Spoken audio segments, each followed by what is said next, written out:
الحمد للہ رب العالمین الصلاۃ والسلام علی خاتم النبیین وعلی آلہ وصحبہ اجمعین اما بعد فاعوذ باللہ من الشیطان الرجیم بسم اللہ الرحمن الرحیم قال اللہ تعالی فی سورۃ الانفال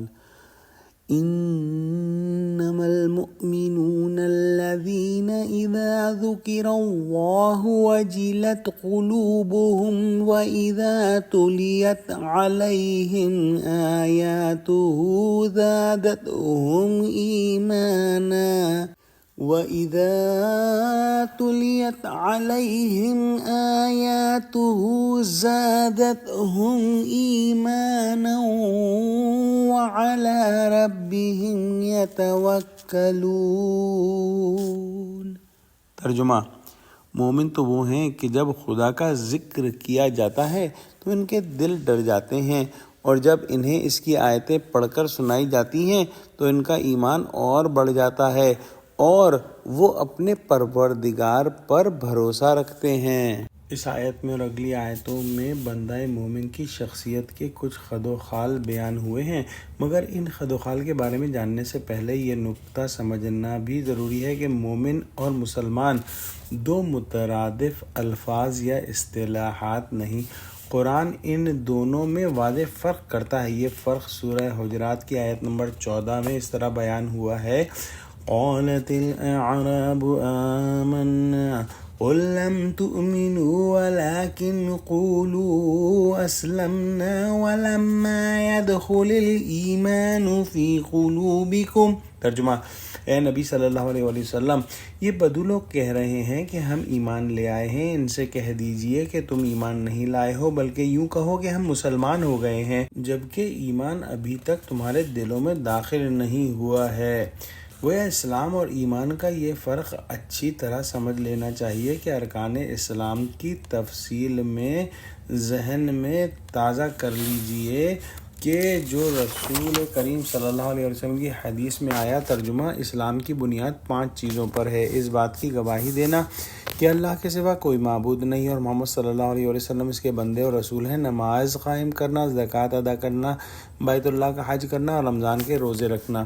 اس حدیث میں 5 ارکان اسلام کا ذکر ہوا ہے جن سے ہر مسلمان واقف ہے، مگر جب ایمان کی بات ہوگی تو ان 5 ارکان کے ساتھ 2 کا مزید اضافہ کرنا ہوگا،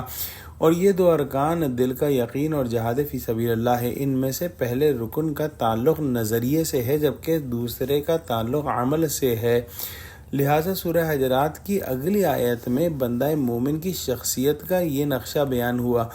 انما المؤمنون الذين آمنوا بالله ورسوله ثم لم يرتابوا وجاهدوا بأموالهم وأنفسهم في سبيل الله اولئک هم الصادقون۔ ترجمہ: مومن تو بس وہ ہیں جو ایمان لائیں اللہ پر اور اس کے رسول پر، پھر ان کے دلوں میں شک باقی نہ رہے اور جہاد کریں اپنے مالوں سے اور جانوں کے ساتھ اللہ کی راہ میں۔ صرف وہی لوگ اپنے دعوی ایمان میں سچے ہیں۔ گویا کلمہ شہادت پڑھنے کے بعد انسان قانونی طور پر مسلمان ہو جاتا ہے اور تمام ارکان اسلام اس کے لیے لازمی قرار پاتے ہیں، مگر حقیقی مومن تب بنے گا جب اس کے دل کو گہرے یقین، جو کہ بیان ہوا ثم لم یرتابو